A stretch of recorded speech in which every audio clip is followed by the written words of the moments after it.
So I guess I'm going to go first. I'm going to talk a little bit about University of Toronto. So as I said, I just spent the last 4.5 years at University of Toronto, and the way that the computer, so I'll be speaking mostly about computer science because that's the program I'm familiar with.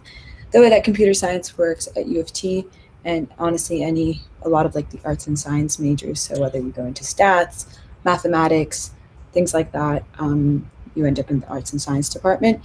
In your first year, you have to, you're not guaranteed a spot in your second year. So you have to work what they call post. So in your first year, you have about 2 or 3 computer science courses, all introductory level. And if you hit a certain average, then you get into second year. So it's a bit different in the sense of other universities who are a bit more competitive getting into in the beginning. But U of T, the competitiveness starts after first year. But the nice thing is they have changed the program slightly so that if you got accepted into the computer science stream in first year, you have a lower average to meet than someone who, for example, wants to switch into computer science, which is actually something that happens a lot. There is a lot of people who start off in math or stats and switch over, or even just like I know life science people who've switched over to comp sci in second year. So it's a very common thing in university to not know what you're doing in first year and then pick later on. A lot of people do it. So if you're feeling confused right now as to what you want to do, don't worry. It was something that like a lot of people felt. And so, yeah, you're not expected to know at like 16 what you want to do for the rest of your life. So it's totally fine to pivot. So more about like U of T and like comp sci and like the kind of opportunities we have. So U of T doesn't have co-op. Instead, they have the paid internship year, which is very similar to like what the co-op is, except you do it for 16 months. I, for one, did not do PY. I did internships in the summer, so I had like a co-op term every summer. And what I really like about U of T's comp sci program was the flexibility. You don't have that many required courses. You just have to hit certain CS numbers. So like, oh, you need like 4 second year computer science courses. So it allows you to pick a specialization really early on, which I thought was really nice. And yeah, and U of T really gives you that opportunity where like your schedule isn't so packed and like determined beforehand that you get to pick and choose and like jump into other disciplines and take other courses. So I feel like that's one of the advantages of U of T. The disadvantages, like I said, is probably that post thing. So first year is a bit hard, but second year and third year and fourth year are a lot of fun. Yeah, I guess that's it for U of T for now. Cool. I guess I'll move on to Western then, unless there's any questions. So I know I'm doing medical sciences and business, but I'll speak a bit on behalf of one of the unique things about Western is that you can pursue a dual degree. And so those of you wanting to do business and either computer science or software engineering or another STEM-related Western major, you can easily pair that with a business degree at the Ivy School of Business. And the way that works is your first 2 years, you'll do your regular computer science or academic kind of major.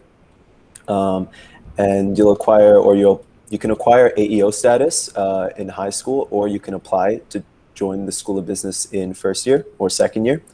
Your third and fourth year will be, third year will be only business courses, and your fourth year will be a mix. And then finally in your fifth year, you'll do kind of your fourth year equivalent courses and all your specialization and stuff like that to finally complete your both your majors.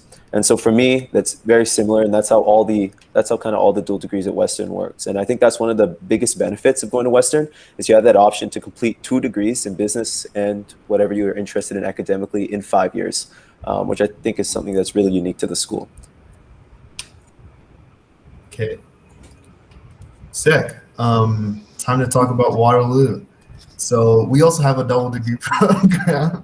It's called CSBBA. I'm not in it, so I can't speak at length about it, but I know that you get 2 degrees at the end, both in like CS, and then you can go to Laurier for business administration, and then you come out with 2 degrees. So I'm not doing that. Instead, I'm in computer engineering. And Julie mentioned all of the benefits about CS, and I really think about those in contrast to CE. So it's a lot more structured, is a nice way to put it. You, at least at Waterloo, everything is set out for you, at least for the first 3 years. So there's no such thing as an option course or like, you know, an elective. I still don't know what that word means really, because this is just to get you guys, you know, in the mindset of how you need to be when you come into CE, or if you are planning to come to Waterloo at all. Um, Everything is laid out for you for pretty much at least the first 3 years in computer engineering, and then there's 2 years where you get to specialize into, you know, what exactly you want to do. So the beauty of CE is that it's a mixture of both electrical engineering and like computer science. It's like the holy matrimony of those two, right?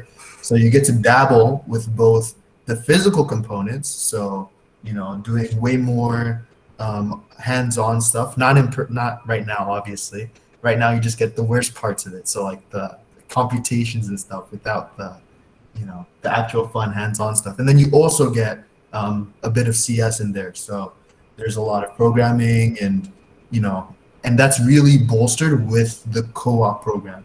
And this is pretty much the only reason why anyone suffers through what Waterloo is, because the co-op program is pretty solid. You can definitely match the same experience when you go to another university, but it requires a significant amount of effort on your part, you know, going out, applying directly to those jobs. And you should still do that if you come to Waterloo.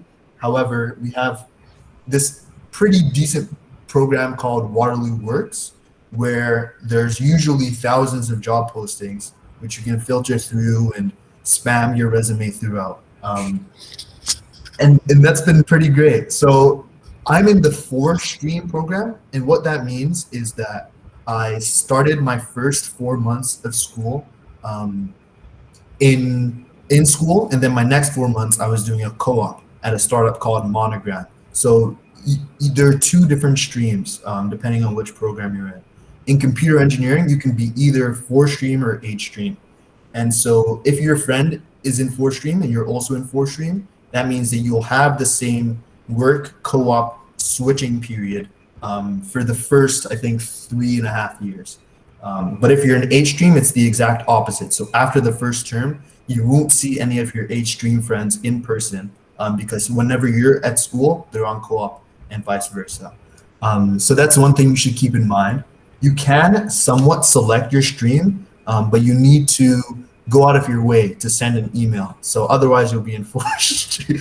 No, I'm kidding. I personally wanted to be in 4-stream, but there are advantages to both of them, because if you're in 4-stream, there's less competition from the CS kids because they're all in H-stream.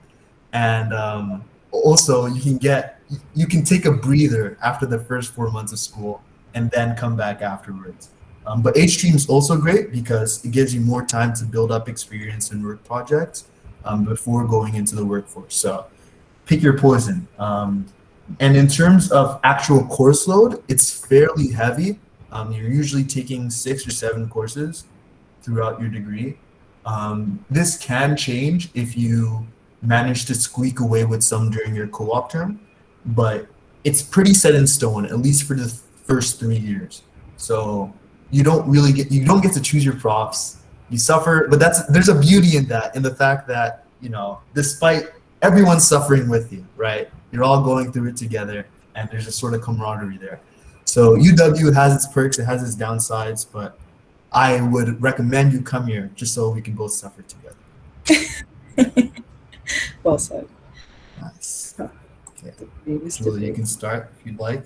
All right, so comp sci versus comm engineering, which is actually a debate I had when I was going into university. So I was picking between computer engineering at U of T and then CS at either Waterloo or U of T. So why did I end up even picking CS? Well, firstly, I felt that I didn't really care too much about the hardware side of things. And with computer science, I didn't really have to see it. I had 1 course in second year and that was it.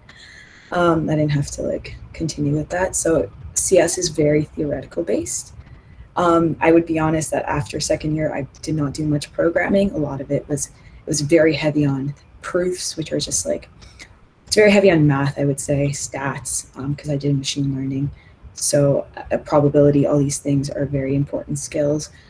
And I don't think you guys know what proofs are, but proofs are imagine you have to you can't assume a lot of the math formulas and math things that you have to prove that they exist. And so it's really cool because you do end up like having a very strong understanding of how code works and how the things that you build actually, like the logic of it. So you get a lot of those technical skills that could be applied to like any programming language. So I feel like it helped me learn a lot of programming languages. Like it's not like every year you learn a new one. You kind of just it's very like transferable. So you can kind of just pivot in between. And it's easy to pick up languages afterwards because a lot of them have that same logic underneath it, right? So with computer science, and I guess I could specifically talk about at U of T, you could do specializations, and so you can really focus on like that ML AI stuff, or you could do like vision computing, or you can do like human interaction. And there's like so many paths within the CS department, so you can do like more of like a design kind of path, which are like a UI UX design. There's a lot of courses in CS for that. Then you have like I said, the machine learning and AI aspect. There's about 4 undergrad U of T what's it called, machine learning and AI courses in the 3rd and 4th years. And then you have like video game design, so there is a path in that particular aspect. And then of course in your last year you also have courses like the business of software, capstone projects, of course, which basically are you learn how to have your own startup. Is quite literally what you do, the business side and the technical side. So those are some of the things that are offered at computer science, and like what kind of makes it, like everyone always asks what the big question is like between the two of them. But the funny thing is that you guys end up in the same jobs. So half of my coworkers are from Waterloo, they did computer engineering, or they did Eng-Sci, did all these other things. Like we just all end up in the same place, and there's no real difference. It just depends on like your personal interests in university and the kind of things you want to explore. I, for one, did a specialist because I could not pick a second major if my life depended on it. I didn't know what else I liked. And engineering, just like I didn't want to deal with the hardware stuff, so that's why I ended up in CS. That's the explanation I got for you. I think you can go ahead. Oh, me? Yeah. Sick. And yes, Leo, you're right. You did hear startup. In fact, we also have a similar thing to the capstone project. We call it the FYDP, or 4th year design project. And the last place I worked at started as a 4th year design project. And now it's like it's a startup still, but like they've raked in a substantial amount of funding and stuff, despite like starting when the guy came straight out of Waterloo. So dreams are possible is what I'd say. But unlikely statistically. And CompEng is different, obviously, than CompSci. However, as Julie mentioned, you do end up coming to the same jobs. So, pick your poison. There's a fair bit of engineering courses, as the name suggests, and a lot of people, are averse to that because they're there's the hardware side, and comp sci is also math intensive, but you kind of do different types of math. Like say you need to analyze an electrical circuit and you're doing like Fourier transforms and all that. That stuff isn't as applicable if you're in like a CS program. So you learn different things, obviously, and especially if you want to go into the hardware side, you should try for like EE or CE. But CS basically allows you to actually make choices with your degree and not be as pigeonholed in the engineering type courses. But if you do like the engineering stuff, so if you like building stuff with your hands or working with hardware or learning about engineering practice and principles or getting that iron ring, that's pretty much the only reason I'm in this program, because you get an iron ring at the end. Yeah, if that sounds the ceremony, I've heard horror stories. Yeah, I've tried to convince my friends to tell me about it. They won't. Yeah, but I like it. But that's just because I'm kind of. I think it's for a certain kind of person, a person that doesn't mind like not having too many choices. Like everything's predefined for you. It's still painful, but everyone's suffering with you, so there's a sense of camaraderie once again. And other disciplines, that's so broad and vague, but there are different branches of engineering, obviously, that you can pursue. Whether you go into software eng or if you go into side at UW, there are a whole bunch of different programs. And once again, the jobs you get at the end are pretty similar. Yeah, there's also cog sci. I saw someone who was going to do cog sci. So at U of T, it's a common thing to do a double major in cog sci and computer science because they have so much overlap that almost like half the people end up doing the double major. Yeah, and even like with other disciplines, it's so when you do stay in like an arts and sci kind of department, engineering is very much like you do end up, I think, mostly doing just one, like the engineering, because it's so heavy and so intensive. Whereas like I would say if you're more inclined to even how Caden's doing it, where you want to have other disciplines and you want to like integrate your programming and your CS stuff with other things, comp sci would allow you for that. Whereas like if you are 100% sure, like, yes, this is what I want to do, I love this. I mean, they're both hard programs. You're gonna have to study all the time, but you're good either way. Like if I could go back, I would maybe go into computer engineering the second time around. I don't know. I feel like it would have been cool. Now that I look like into the future and see what people have learned. Don't think that you guys choose whatever. Back to school. Yeah, I'm gonna go back for my master's. Are you? Yeah, and Sick. do it in applied science for machine learning. That's a W. Well done ahead of time, Sick. Also, yeah, guys, make sure you keep your GPAs high if you want to go into grad school. Yes. Okay, that's actually an important point. I feel like UW as a school is less geared towards graduate programming than U of T is. Like they're pretty internationally recognized as like, sick, especially if you're doing your master's or PhD. So if you know at this point when you're 16, 17 or 18 that you want to spend the next 10, 15 years in school, first of all, great job. That I surely didn't know that. But you should. University is very much a research school. Yeah. Whereas Waterloo is very much an application industry based school. Yes. Which is why they have so many connections with like the workforce. I mean, Toronto's getting better at it. U of T is trying to and making efforts, but they started a program similar that's pushing it, but it's not obviously as advanced as like the industry stuff you would get at Waterloo. So it really depends on like, what you want to do and where you see yourself.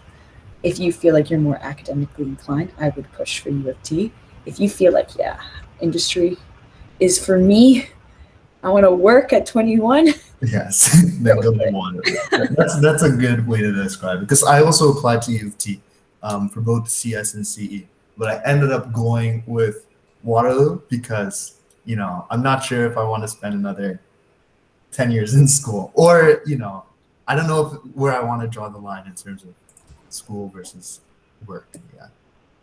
And now we'll cover some of the common questions that are asked. So you guys still have the link, right, Julie and Kaden? Yeah, let me just. Sick.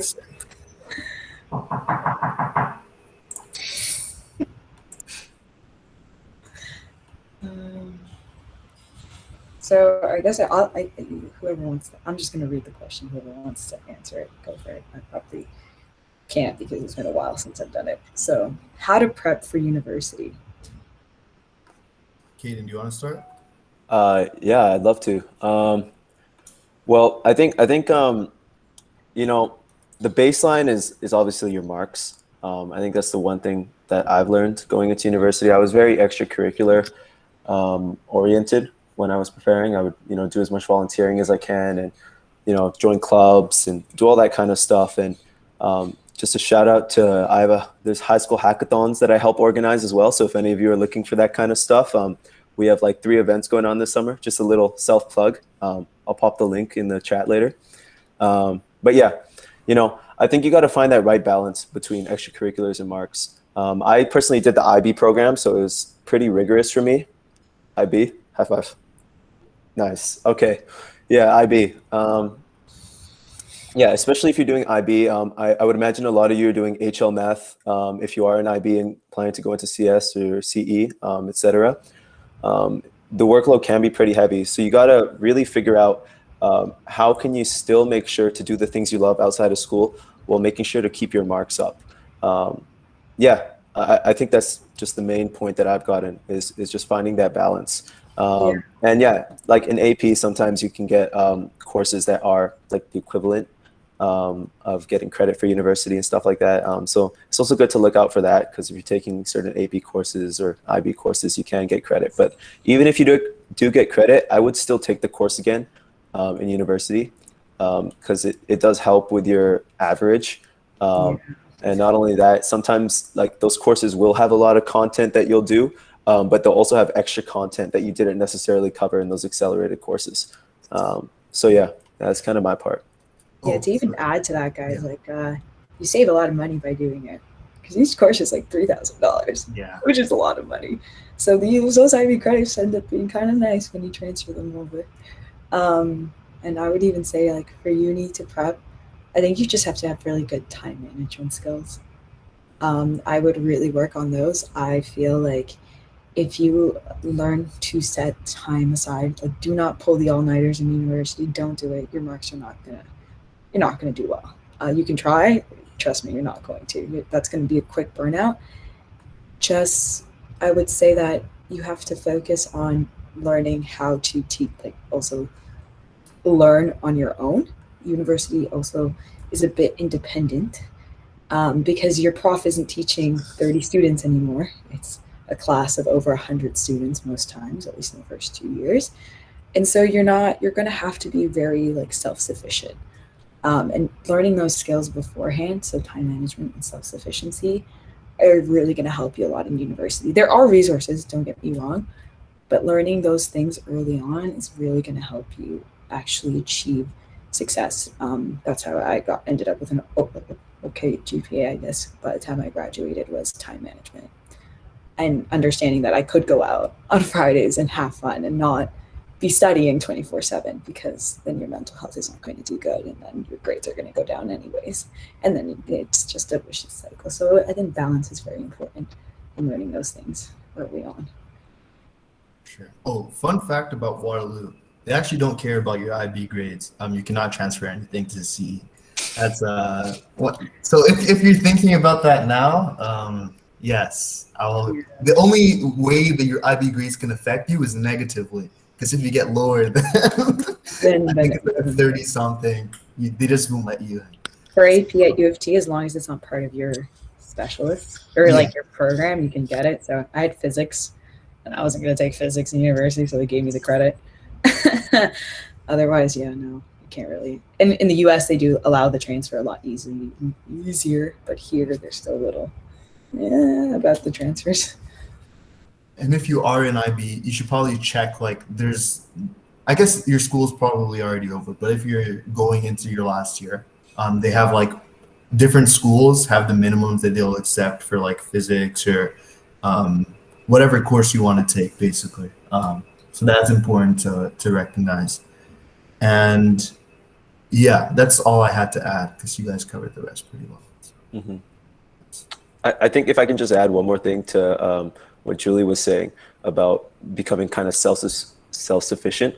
As part of, like, my first year being during coronavirus, having those online classes, that was probably the most important skill I learned. Being able to, if you're not kind of, connecting with the lecturer, being able to kind of go into the textbook and learn by yourself and look at those lecture notes and being able to interpret that on your own is really a vital skill. Oh, did you guys both, like, just finish your first year? Yeah. Oh, you guys I'm still in it. In person. In person is so much better, guys, I promise.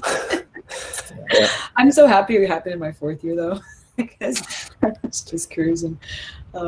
Yeah, online school is hard, guys. I feel for you guys in high school. I don't know how you guys did it. Like, the 9 hours wearing mask. I have no idea how you guys did it. I would have died wearing a mask for more than 20 minutes. I respect you guys for doing that. Grade 9s. I guess the next question is, how does co-op work? Which is, I don't know what's the answer. So. Oh yeah, I can touch on that. I think I talked on it a little bit, but as I said before, at Waterloo, there's, like, the whole Waterloo work shenanigan. So it's quite the system. So you come onto the software, and it's split up into different rounds, and these rounds are week based. So you usually have, I think it starts the second week of school, or around like 7 days in, you start applying for jobs. And so this means that hopefully your resume already has one or two things there. You don't have to be balling on a budget or whatever, but it's helpful if you can do like a couple side projects, or if you can do some hackathon projects, or if you've worked at anywhere technically, like technical related, or even not, if you have just some volunteering experience, that can help too. Because especially coming into first year, I'd say the first round is probably the toughest one. It depends where you set your sights, obviously. You have to be realistic. Like you probably know um, generally how technically inclined, or if you're not going into a technical program, how closely your prior experience matches what you're applying for. But you should definitely keep that in mind. Another thing is to do resume critiques, as many as you can, just to make sure that when you're applying, you're putting your best foot forward. Okay, and then to get into the nitty gritty, so after that first week, that's called the first cycle, and then the next week, that's round one, cycle one, and cycle two, and then there's round two, cycle two, and cycle one and cycle two. There's four weeks at the start, and then there's a continuous round after, where you can just keep applying to all the jobs that you want. And then outside of that, you can also apply wherever you want. You just have to fill out a special AOJ form, saying that you'll arrange your own job at Waterloo. And then based off of how you perform in your work term, your employers give you a work term rating, and your future employers can then look back and see, okay, how sick was this person at their last job? And they also can see some of your grades. Some employers care, some don't. Most don't, I'd say, but some do. And then, yeah, based off of all of those factors, hopefully things just get easier and easier as you go on and you get sicker and sicker jobs. So, yes. And there's 6 of those in total. So you have 6 tries, and you can miss 1 or 2 without getting kicked out of the program. So, yeah, good luck. I would say that, like, yeah, as you guys already know, PUI is a bit different. It's the same structure that they have for co-op, except you just do it once. I was very much more of a, the way I got my internships was in the summers, I would connect with and talk to people and network. So that's how I ended up with my internships. So my first internship was at a startup. I did that through networking at an event that U of T hosted. And then my second job, a recruiter messaged me on LinkedIn, and that's how I got that job, which is now the one I've converted into for full time. So yeah, I guess the difference is with U of T is you don't have to, you can really just take any semester off. Like I took fall off. I didn't have to tell anyone I was taking it off. I just took it off and didn't enroll in any classes, and that was perfectly fine. And then I was just set in January to go back on. That's okay. LinkedIn can be a pain, but there's some pretty good resources I can share with like how to get your LinkedIn set up. You can like stalk my LinkedIn if you want and like figure it out too. That's okay. I feel like LinkedIn is an important place to show your achievements, or some people have like personal websites. That's the other thing that people do. But yeah, I guess that's like what I can give you guys in terms of internships. A lot of it is like you can just, so many places you can apply for fall, winter, wherever, and U of T does give you that flexibility. You just don't have to tell anybody, and there's no I think you guys have like, you have to like write, like your employers have to like grade you or whatever, or tell you like how you have to like write. Yeah, you don't have to do that with like internships, I guess. You kind of just work, and if it's a good experience, it's a good. If it's a bad, you just go back to school. Do you have course recommendations for uni? Depends what you're talking. Are we talking like fun courses, or anyways, we'll talk about that after. The next question is, how did you know you wanted to like get involved with tech? So, Caden, do you want to start? Because you have an interesting perspective. I'm curious to know how you yeah, why not? in tech. So I guess my interest in technology is more of kind of like a business perspective of it, and its applications in the world that's kind of evolving right now. As it's becoming more widespread, like if you're 13 and have a computer, you can download a course and start to learn machine learning. That's how widespread it's become. And now how can we apply that to, different aspects like agriculture and medicine in my particular interest? And that's kind of why I started doing these high school hackathons. And from there, I was able to take this one research paper, which I read, which was about genotyping cancer, to apply medicines that already exist. Like there's a diabetes medicine you can use for this guy's cancer because of the way that cancer's evolved. And the way that machine learning and AI has really accelerated that process and allowed people to genotype faster, match. And for those of you who don't know, sorry, I just realized genotyping is when you have DNA. Genotyping is like mapping that DNA out. And so this access to technology and our increased understanding of the way in which we can use it has allowed us to apply it in different methods. And there's one company in Toronto in particular, which I think you guys could, kind of look at, which is really easy to see what they're doing. It's called Cyclica. And they use AI and machine learning to do drug discovery. It's a really awesome example. They have some really cool stuff going on. I tried to send them many emails to no avail. But yeah, it just kind of shows exactly how our world is moving forward. I don't know if Julie, that face you made means you know who they are. I know that one of the VPs is one of my good friends. Oh, wow. Okay. Well, yeah. I think so. I think that's if we're talking about the same one. Okay. But they're like based out in San Fran, sort of. They have Toronto things, but they have San Fran things. Yeah, they're like a mix. Lots of things. We'll connect offline, and I'll send you. I love it. Okay. Amazing. Yeah, but that's really it. Yeah, I did my hand in coding. I tried my hand at that, but my real interest lies within being able to apply it elsewhere and really bridging that connection between these two industries. So yeah. I guess I can go because I can kind of have a nice leeway from that. So I do machine learning and AI, and like Monday to Thursday, I work specifically for like fintech stuff. So I deal with like identity verification.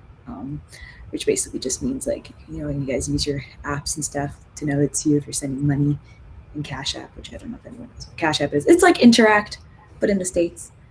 So you have to make sure it's you to send money and be a part of everything. So I work on that. But on Fridays, I do what Kane was talking about, which is kind of like that application of like doing whatever you want. ML and AI has allowed literally our world to change in the last 10 years. If you look at even Spotify's new my For You page or whatever, like the new music recommendation system is heavily based on machine learning algorithms that are really interesting. Things like Pinterest are, again, very ML heavy. And so our world is really changing and is moving towards that. And with the applications in health, fintech, like if you're interested in anything, you take the tech side of it and you can just combine it. So my personal interest happened to be in ed tech, so education technology. And so that two merging, just like you can do literally that. Anything you like, you can combine tech with, which is a really nice part. Every company at this point has a tech department. Even the ones that you wouldn't think, like even Sephora has a machine learning job. So that's a really nice thing about tech is that. So the reason I got into it was because I had no idea what I wanted to do. When I finished high school, I had never written a line of code. So you guys are already way ahead of me. I didn't even know what coding was up until like grade 12. And then someone told me about it and I was like, maybe I'll do comp sci because I just liked math, but I didn't want to be a mathematician. So you guys are already way ahead of the game, like learning about these things. So I got into tech solely based on someone's recommendation.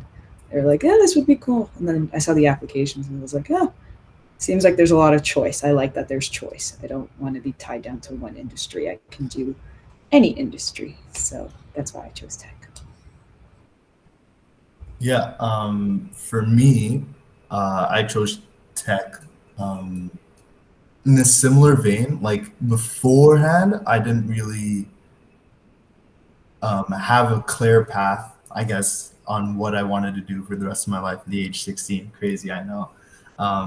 But I had a little bit of experience doing some like game dev stuff, and that always seemed cool.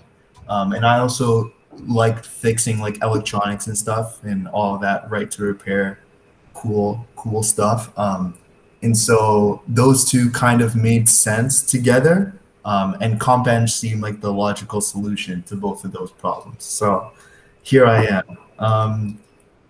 Obviously, like I don't know what the future holds. Like I can be doing something completely different next year, but it seems like a good choice for the time being. And I'm glad that I'm in something technical because that's where the future's headed.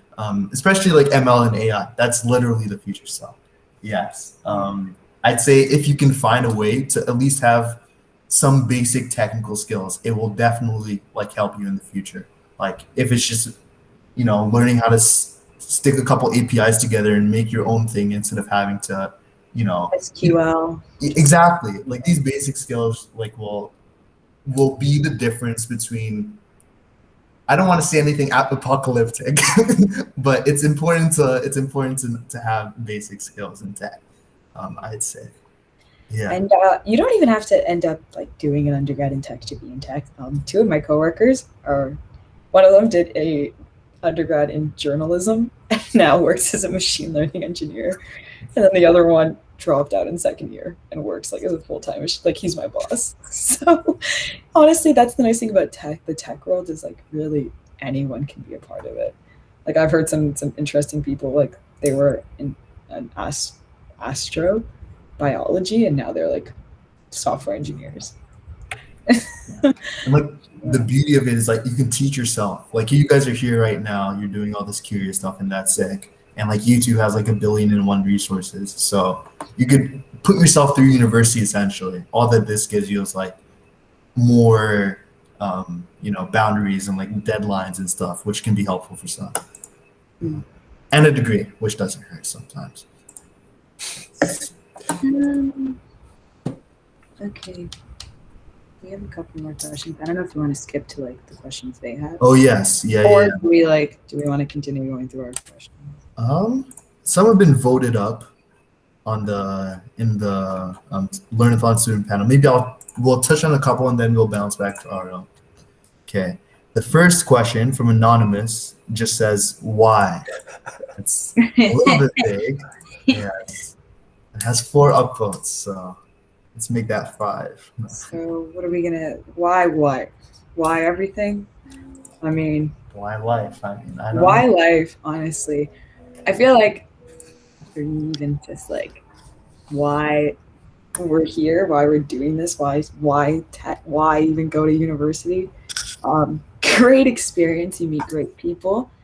University, I feel has 3 benefits: networking, the soft skills you learn, and of course just like learning how to search for things, like researching. I feel like I probably Google in my job more than I care to admit. The life of a engineer, software engineer, any engineer is Googling, but you have to know what to Google.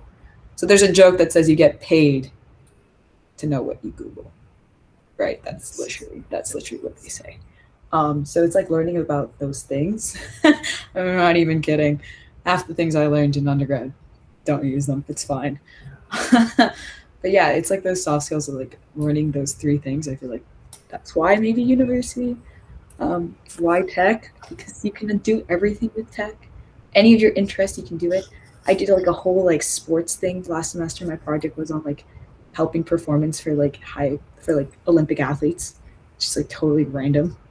And then like, you can just do so much. One of my friends is doing like AI beer. So basically he created an algorithm that generates its own beer recipe, and then a brewery in Kensington Market is making this beer. Nice. You could literally do anything with tech. So why tech? Because why not? I'll interpret the question as like, why university? Because we're at a university panel right now, so and I think that is a very valid question, especially if you're still considering, because especially nowadays, the value proposition is definitely not as balanced as maybe it once was, because prices keep rising, but you can technically learn everything you want to learn online. Especially with technical skills, you might have heard of like programming boot camps, which will like guarantee you a job after a certain amount of time with a certain pay. And there are definitely a million and one ways to acquire similar skills and to end up in the same place. You can drop out in second year and be like an ML boss. So anything is possible. And I don't want to say that uni is the only path, because it's definitely not.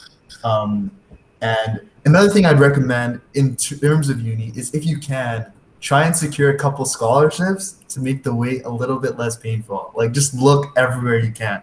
Like, go on all of those portals, get them to bombard you with emails, and mass apply. Like, that is one thing that saved me, because I'm not even sure if I was considering even whether to go to uni, but having those scholarships made the decision a bit easier. And I'd say uni is obviously not the only path, but the value I'd say that it provides is, as Julie said, you kind of learn how to learn, right? Like, that's sick. Like, what to Google. That's something that, it comes with practice, and uni forces you to do said practice. Not all of it is going to be relevant to what you eventually end up doing.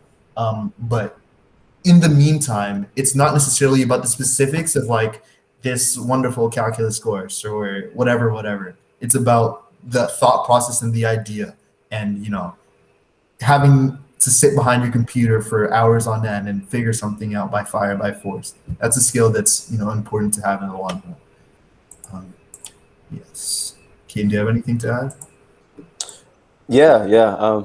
I guess for me specifically, I don't know if it's the same for computer science or computer engineering. I don't know if you guys have labs and stuff like that, or specific research. I guess you guys would have specific research centers, but I know at Western, particularly for medical sciences, it's a unique program, and they have a university hospital, and they have a lot of cool professors that do really amazing research there.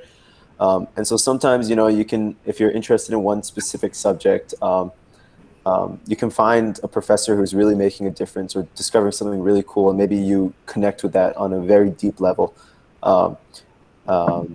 Yeah, I think that's another big benefit of universities. They have these insane things that are just happening around you, and sometimes those, even just meeting people in kind of support programs. Like, I met a third-year student who gave me a lot of good advice in not only just doing well in university, but also just looking for jobs. He helped me go through my resume and things like that.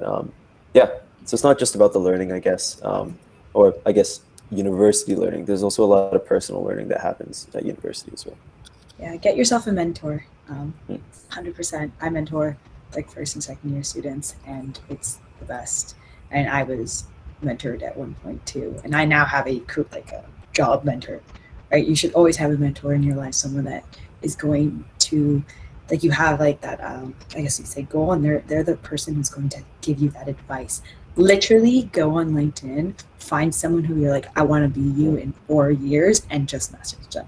9 out of 10 of the times, people are very nice, very helpful. They will reply and be like, sure. Ask for a coffee chat. And now you can just do it like online, which makes it easier. I've had students honestly message me. That's how Leo and I met. Actually, the person, he literally just messaged me. I was like, can we chat?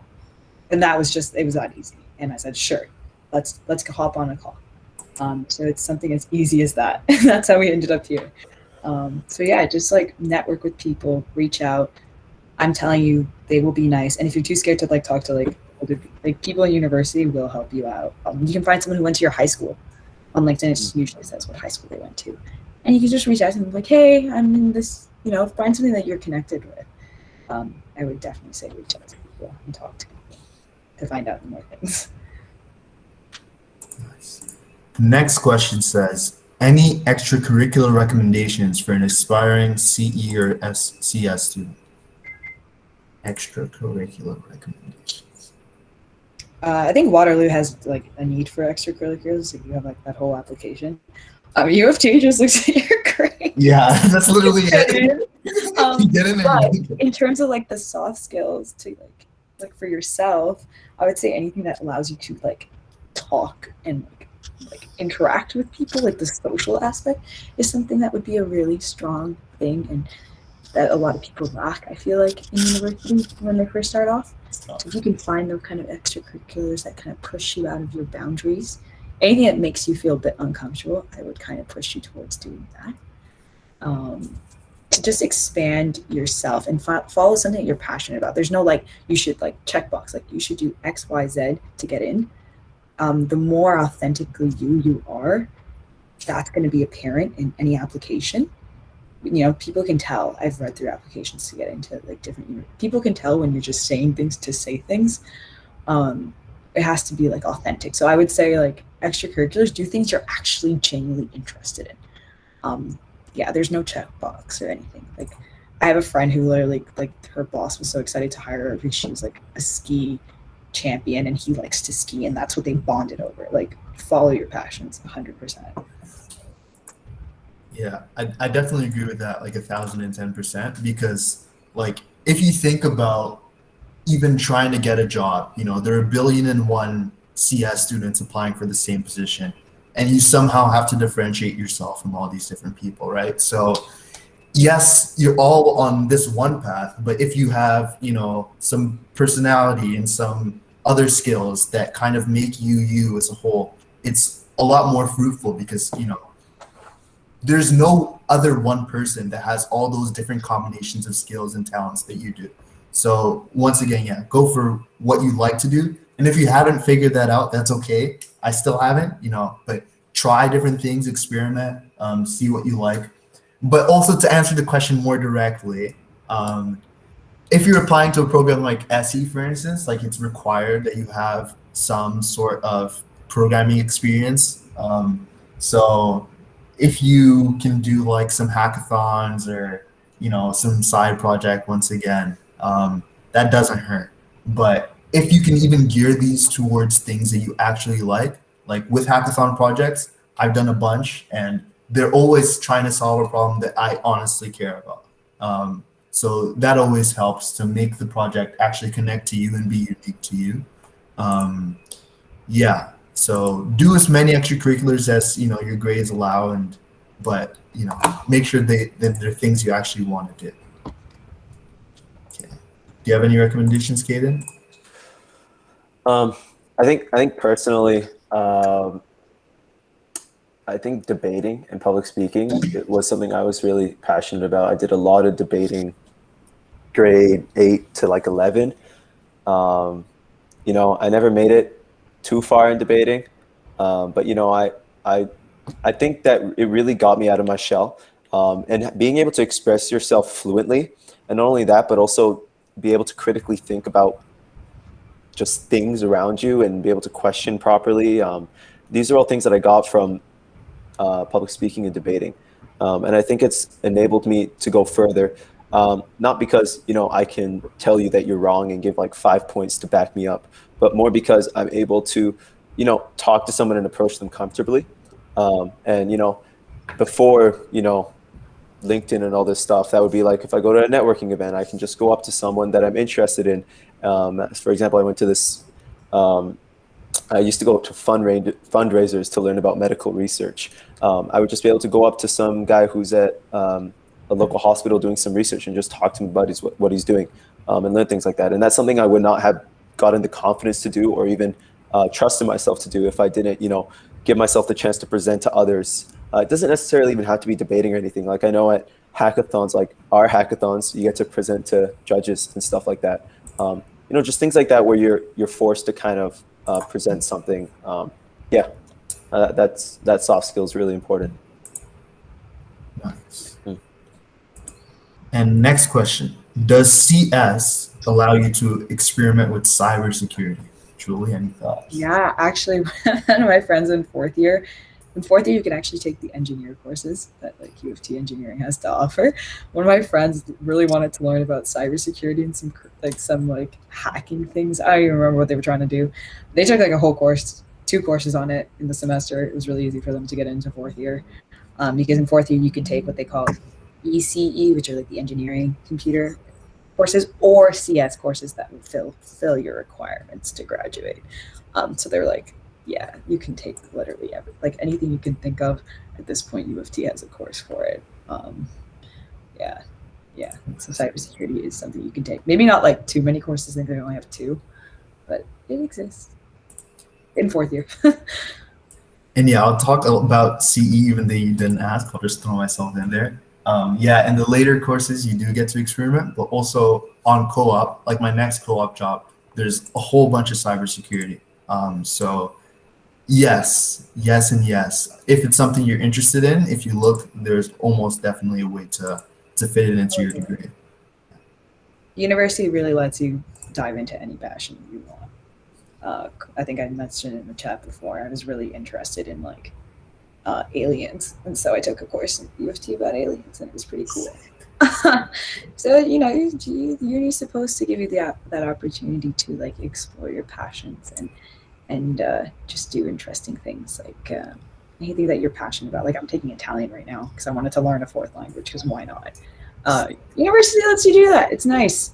That's like the advantages of, I guess you could say, U of T is very like, they really push you to be interdisciplinary. Like I think that's in their slogan. They really push for it.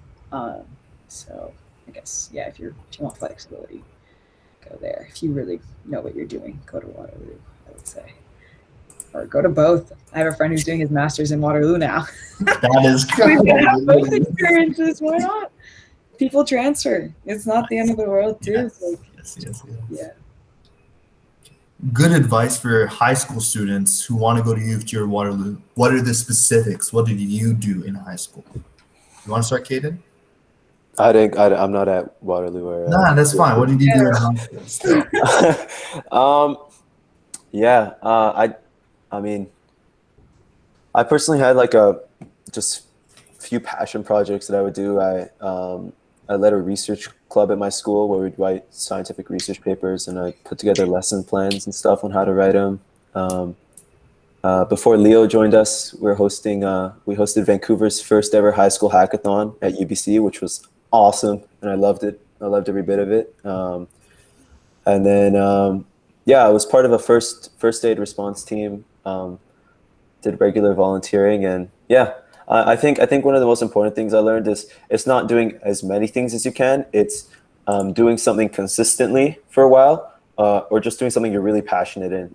If there's something you're doing it just to do it, like there's no point, honestly. Like it may seem like, oh yeah, I have to do as much as I can right now, but looking back, I definitely think I made the right choice just sticking with what I was really happy. Like I was even in choir for I think 8 years or something. But like it didn't help me get into university. I just did it because I liked it. But yeah. Love that for you. Yeah, choir's good. I guess I could speak about CS. I mean, I got into both Waterloo and U of T, so I guess I can tell you how I did it. This was also 4 years ago, so things could be different. I got in 2017, September. That's when I got into university. That's when I started. So for me, in high school, I was extracurriculars. I was on the track team. So I did one sport. I always told myself I was going to do one sport. And I did French speaking contests. So that was like my talking thing. And I worked because I really liked Taekwondo. And I was competitive Taekwondo when I was a kid. And then I decided to teach. And I kept that up throughout high school. I would teach 3 or 4 times a week. And that was my personal extracurricular that I was doing outside of school. And a lot of universities really like that I had a job, whatever, because it teaches you responsibilities, time management, all these other things. So that was nice. They really, really liked that. That was a really important emphasis point. And I worked hard to get, I guess you could say, higher grades. So for Waterloo, they really liked the fact that I had really high grades in the math stuff. And I always did the Waterloo contests and tried, and I did good on those. So they my acceptance was contingent on what my Waterloo, I don't remember the last year's called. I think it's Gaussian. Kaylee or something? Is that the last that one? Yes. Depending on my score of that one, how did I prepare to? Yeah, so my teacher was honestly great. I did first year U of T calculus in grade 12, Oh my which really helped. A lot of the preparations is just going to Waterloo's actual resources is great. They have really good math resources, and just doing the online preps. I just would search up math proofs, all these other things, and that's how I would practice for it. And I would practice about 4 or 5 months in. I took it as if it was an SAT, because because that's what it was for Waterloo. You needed the math contest, and it's important to do. I don't know if that's still the requirement. It was when I went. Yeah, I would say did you do all the high school? Yeah, I did since grade 7 actually. I've been doing the math contests, the pre ones. I mean, as the years went on, I did worse and worse. I remember in grade 7, like doing really, really good, like getting like a top 1%, and then just like gradually getting worse over the years. But yeah, that's what I would say kind of helped me get into Waterloo and U of T.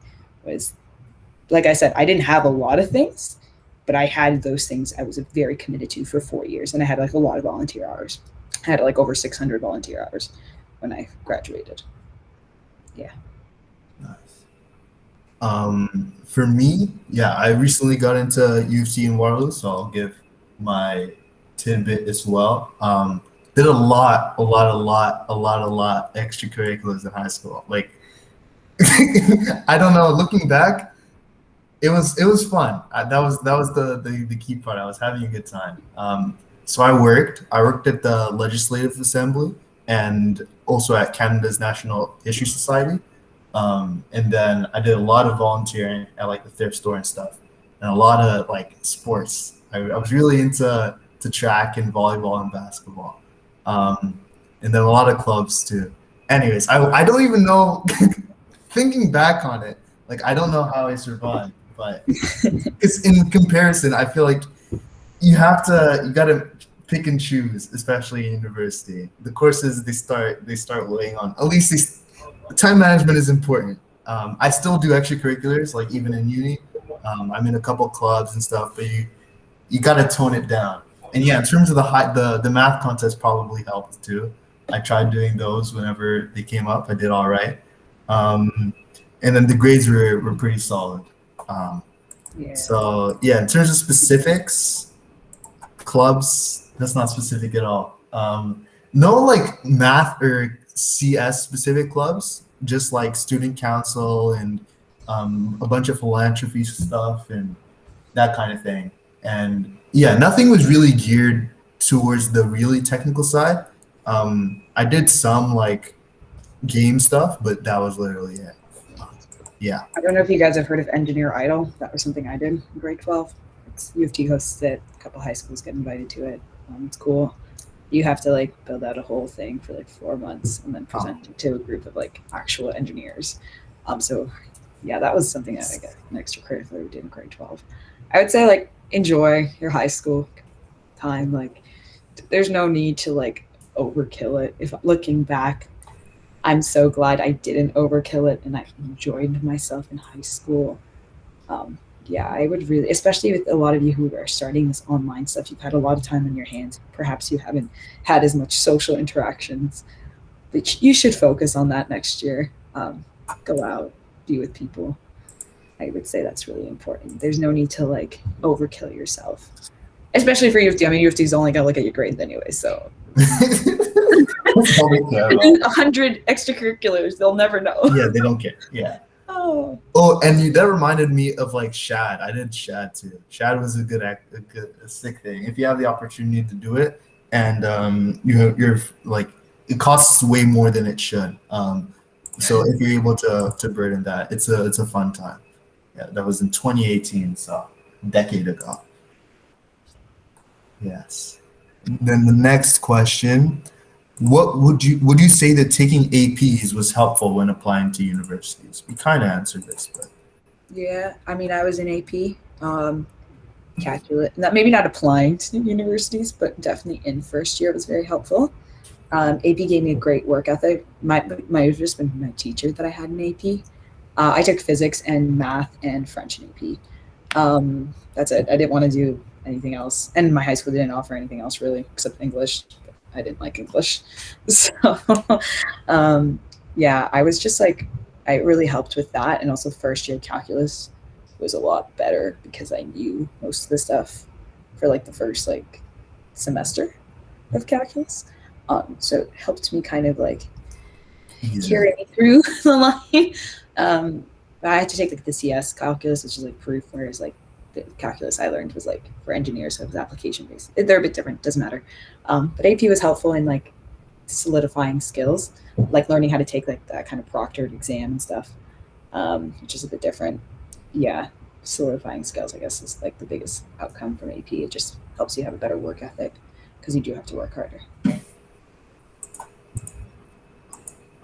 Oh yeah, and if you are thinking of applying to any like advanced math classes or stuff like that, and even if you're not in C or anything, like it's good to have a solid foundation going in. And also, if you can do like the math contest, that's helpful too. But yeah, I'd say IB kind of helped. It didn't help that COVID hit and then all grades were optional. So. But other than that, yeah, I'd say it was a good decision. It doesn't hurt. Anything to add, Kaden? Or you good? I had a follow up by the way, but yeah, continue.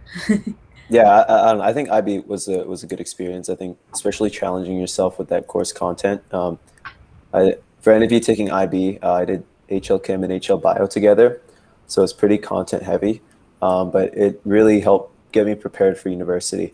Yeah, that's basically it. But I did get a bit lucky because of COVID. I didn't have to write my IB finals. So is that luck though? I feel like that's what I got especially. You didn't have to suffer through the 4-hour exams. Yeah. Nope. Yeah, we got a bit lucky. I suffered through that math exam. It was not fun. Yeah. So you guys will have to bear the pain, but it is worth it. God, unfair. So your follow-up question, school doesn't follow. Yeah, you can. Actually, the AP test does not require for you to take the exam. By the way, you could do it self-taught. So like I said, my high school actually did not have a lot of like the AP Chem, didn't have AP English in the upper years. So a lot of my friends just self-studied and then took it because you can just go and take it. You just have to sign up and say, hey, I want to take this AP test. And then they'll tell you, yeah, you can take it here. Comp sci was an AP test that one of my friends wanted to do. My school didn't even have a comp sci course. So she taught it to herself and then went and took the test. Same thing with my French immersion. I went to French immersion. There was no AP, but because French immersion was kind of like, yeah, you're doing advanced French, I took the French AP exam. And I signed up for it. So yeah, you can definitely teach yourself. And then if you want to take the test, I don't know about IB, but specifically AP is, yeah, you can just sign up and take it if you'd like. Does it cost money for AP? Oh yeah. You got to pay money, like $120. Same with IB, but my school covered it, so that was kind of sick. Oh yeah, no, they did not cover mine. I came in with the $240 in cash to take the test. Do you recommend working on side projects the summer before university for a co-op program? Also, which side projects would you recommend to start with? Interesting question. I didn't. Yeah. Yeah, like it's easy to. I feel like it's good to enjoy your summer every once in a while. Not everything needs to be a competition, but if it is, you can start with something that interests you. So that's pretty big. Like maybe a website if you want to get like a front end type job. Maybe experiment a bit with databases and stuff. Yeah, there's nothing specific. If you can work with like one or two friends to keep you accountable, that might help too. And then just do something that you wish existed. Like for instance, let's say you go on Spotify a lot and you're like, oh, I don't like the fact that my playlist has so many songs I don't listen to anymore. Okay, how do I fix this? And then you do some research. Oh, Spotify API. That's one idea for you. And then how can I, get songs that I haven't listened to and get rid of them or something like that. Whatever you're interested in or a problem you face, that's kind of where to start, I'd say. Yeah.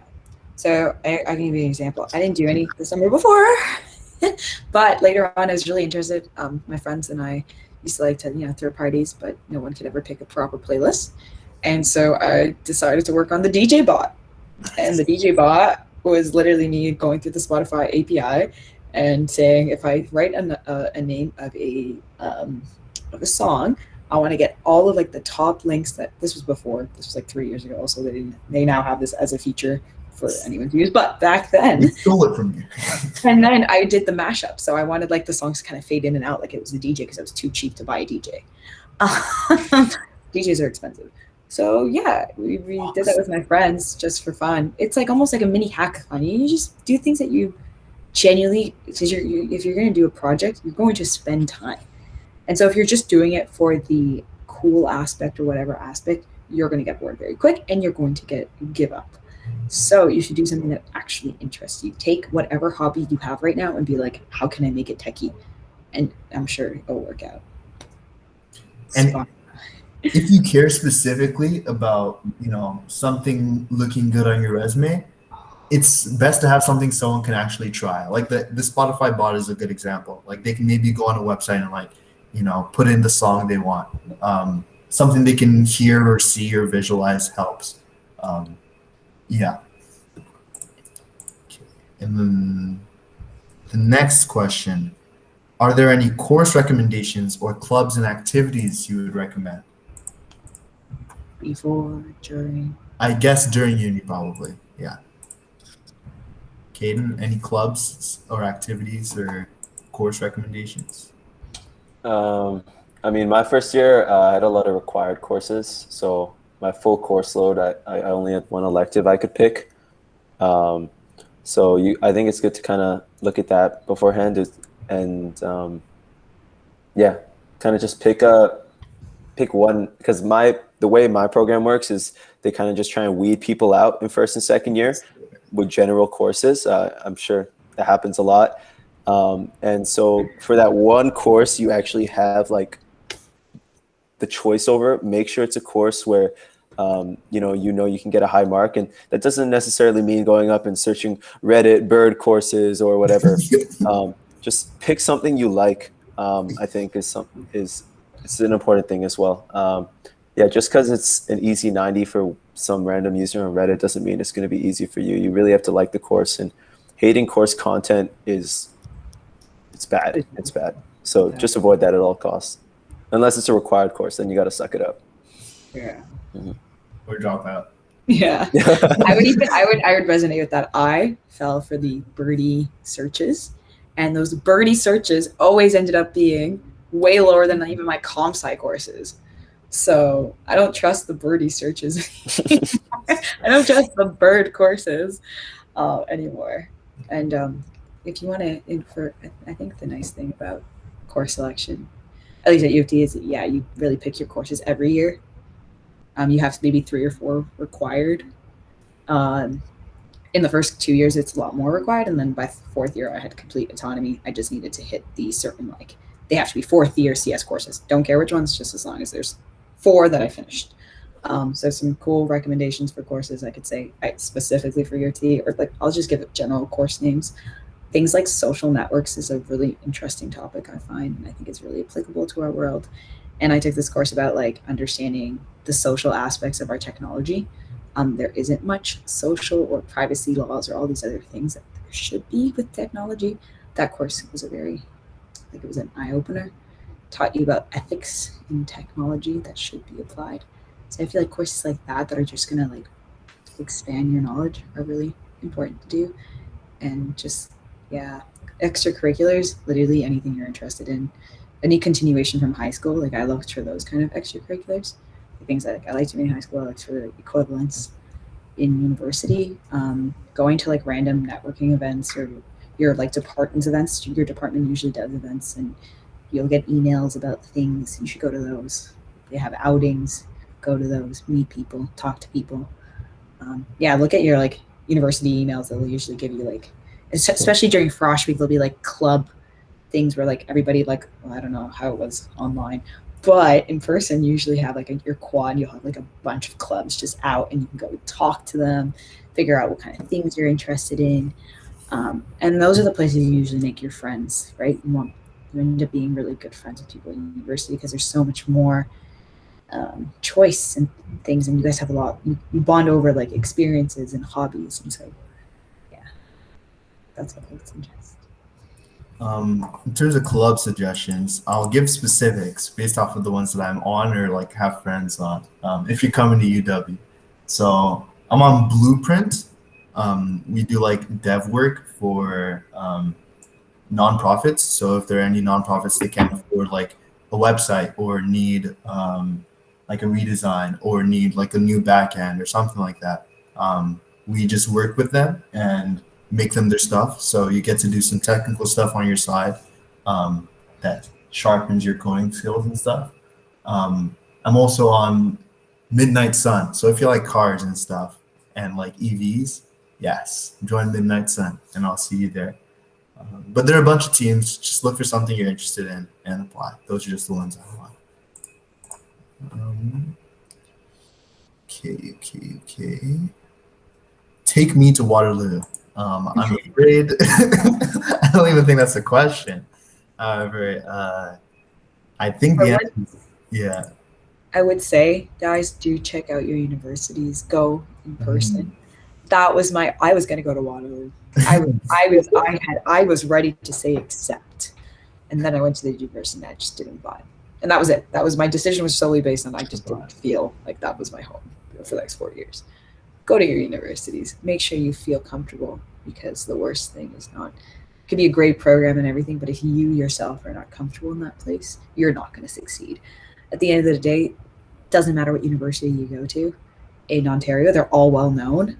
They're all like regarded internationally. You could go to literally like Ryerson's a good school, York's a good school, Queens, all these are good schools. So if you go to those ones, you're not going to be like, or Carleton, anything. Like at the end of the day, if that's where you feel comfortable, go there. Don't feel like you have to go because, the list says top 5 or something.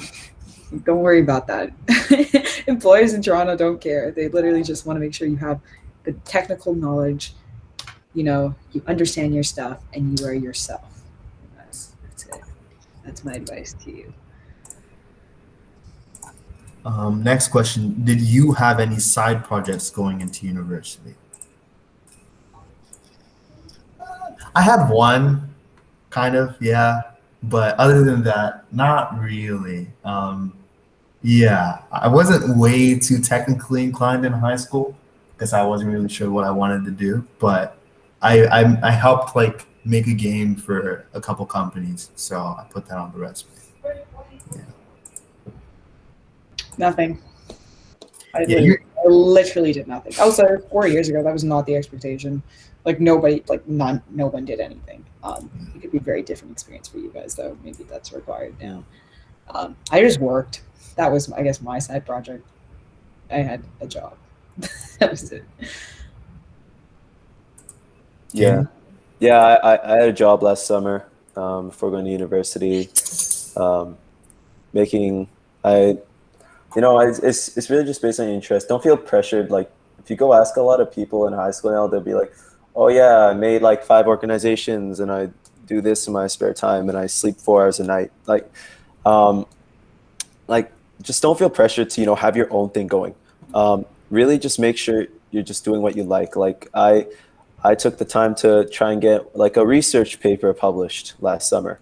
It didn't get published, but I still learned a lot and it was something I'm really passionate about. There's no pressure to have like a side project. Not every kid needs like a startup to get accepted into university. So don't be setting those unreasonable expectations for yourself. Really just focus on jobs. Don't worry. Yeah, don't worry about jobs either. Yeah. You're gonna be fine.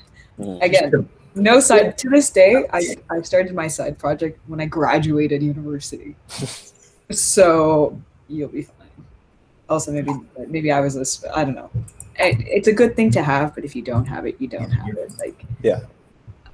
Focus on your mental health, I would say. Just put yourself first. If you can handle it, do it. Otherwise, don't force yourself to do things because you're not. You're going to crash and burn. And then that's 100%. Yeah. You don't need to crash and burn in high school. You don't need to peak in high school. Don't worry. You can wait later in life to do that. Enjoy. These 3 are kind of related. Any good schools outside Ontario, Quebec, and BC? And do you recommend going to school in the US? If you got the money for it, do it. Yeah. For the second one, yeah. I mean, if you take the SATs and you got bank, or you get a couple scholaries, then just take it. But other than that, like for like I'll tell you like people I currently work with and where they've graduated from. A lot of people from the States, people outside of I know a lot of people who went to like the East Coast universities. So what's that one called? Dalhousie.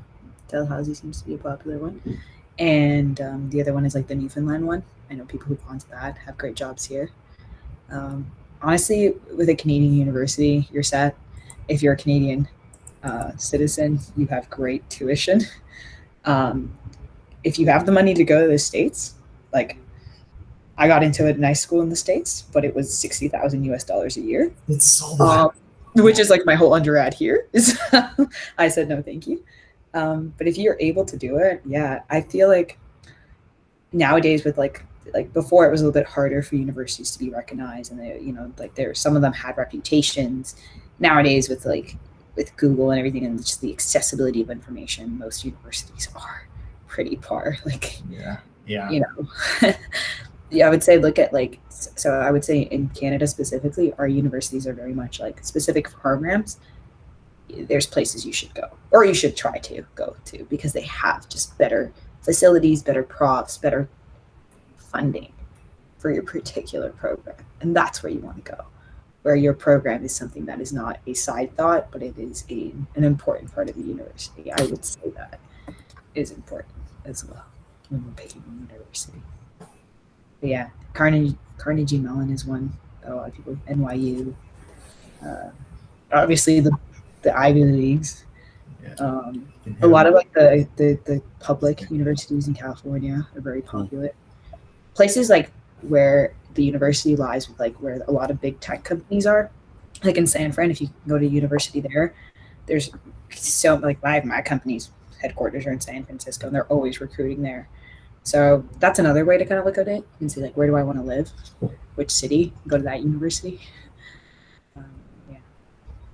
Also, outside of those three, I mean, outside of Ontario, Quebec, and I think the third one was Vancouver, BC. There's U Alberta. U Alberta is pretty sick. They're pretty good at engineering.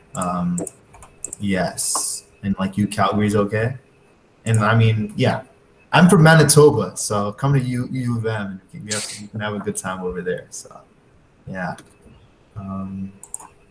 Next question is, do you build robots? What is the best program to build robots, either software or hardware?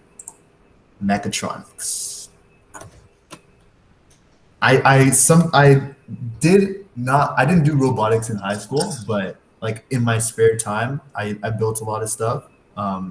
But yeah, mechatronics, if you're coming to UW, or mechanical, but mostly mechatronics, if that's really what you want to do. Yeah, pretty much everyone in mechatronics I've met did first robotics like every single year in high school. So if that's what you want to do, it's a good program. I think we have time for like one or two questions. Yeah, and then we'll probably call it a day. Okay, these last two. Are electives a waste of time? No. Electives taught me how to do proper research and where to look for things and how to write properly. Like, I would be honest, some of like the reason I am articulate to this day is because of university essay writing. Like otherwise I would have sucked because I went to a French immersion school. I did not have English classes until like I was 17.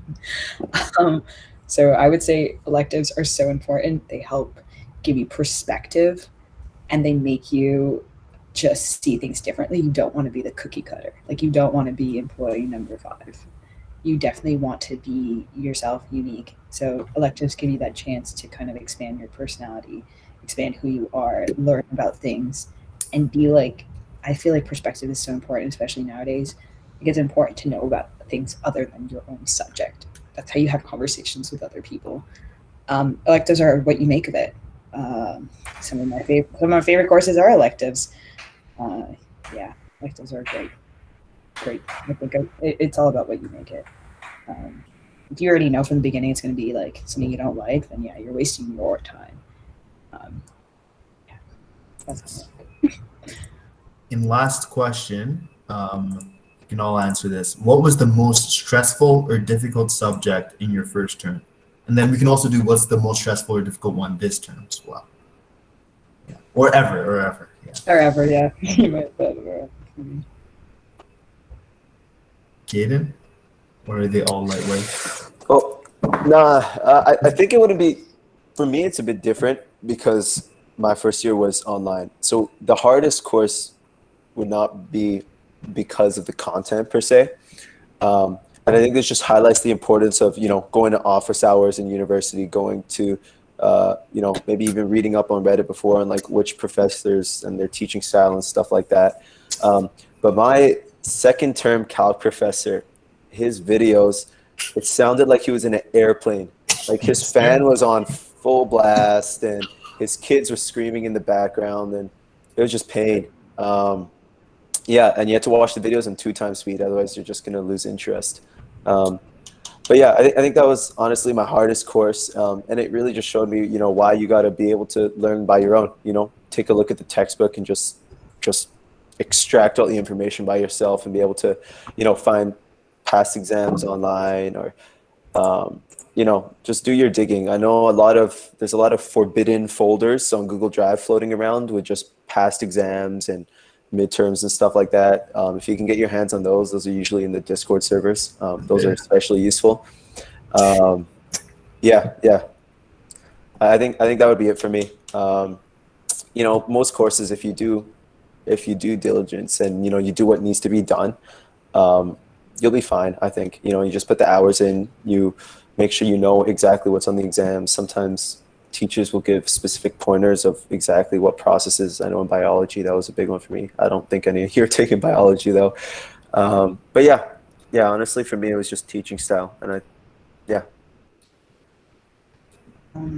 guess for me, first year, hardest course was the proof calculus. So I took the math/CS calculus, which was just proof based. It was very, very, very difficult, and I spent way too many hours on that. Gave me a really good foundation though. Office hours were amazing, and as Keaton said, I learned how to teach myself. Yeah, that was like the hardest course in first year. Overall, so I'm done. My undergrad, the hardest course I ever took was the Intro to Machine Learning. It is the only course that I've ever done poorly in my life, and it was very sad, very difficult, very stat heavy. And like, I remember my assignments were like 30, 40 pages of writing out math formulas. Like, it was disgusting. Yeah, did not like that course. But in the second part of that course, I did very, very well. It was a complete opposite experience in my fourth year equivalent, which was neural networks and deep learning. So it goes to show that sometimes it's just about teaching styles, not necessarily that you are bad at a subject. It was two of the same course, two different profs, two different semesters, completely different outlooks, completely different grades. Like nowhere near. One was a C, one was an A+, like no in between. So yeah, university can be like that sometimes. And yeah, for me in CE, it's 105. I think if you ask pretty much any CE, and that's physics. If you think you know physics, you don't. I'm kidding. Unless you do like those Newton's exams, in which case you're probably fine. But that was particularly tough, and I'd say the best way to deal with that is looking for extra resources. There's a bunch of like MIT courseware and like just a bunch of YouTube videos. I know Organic Chemistry Tutor, he always does some wonderful things in physics too. So any additional resources you can use to supplement your learning. And I really like what Caden said about the past exams. There's like an exam bank that Waterloo provides you with. Do those as many times as you can. It's probably the best way to study. Yes, I think we're at time. But thank you guys for showing up. Appreciate the company. All right, guys. It was nice talking to you. If you guys have questions, feel free to like message us. Yes. I really don't look at the Discord, so just message me on LinkedIn. I'm gonna be honest. I think you guys chat way too much. Yeah. Thanks for having me, guys. All right. We'll call it a night. See you guys. All right.